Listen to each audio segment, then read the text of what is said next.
আসসালামু আলাইকুম। আশা করি সবাই ভালো আছেন। আমি ভালো আছি।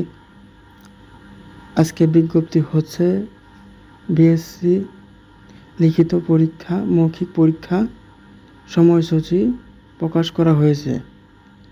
47তম বিএসসি পরীক্ষা লিখিত পরীক্ষা উত্তীর্ণ প্রার্থীদের মৌখিক পরীক্ষা সময়সূচি প্রকাশ করা হয়েছে। মৌখিক পরীক্ষা শুরু হবে 10 জুন, চলবে 18 জুন পর্যন্ত।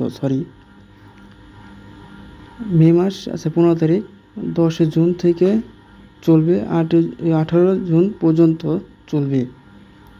উত্তীর্ণ প্রার্থীদের মধ্যে সাধারণ, কারিগরি, পেশাগত উভয় 763 জন এবং কারিগরি পেশাগত 298 জন প্রার্থী মৌখিক পরীক্ষার তারিখ ঘোষণা করা হয়েছে। বৃহস্পতিবার 14 মে সরকারি কমিশনার পিএসসি ওয়েবসাইটে প্রকাশিত করা হয়েছে। এতে বলা হয়েছে 47তম বিএসসি পরীক্ষা 2024 লিখিত ও পরীক্ষা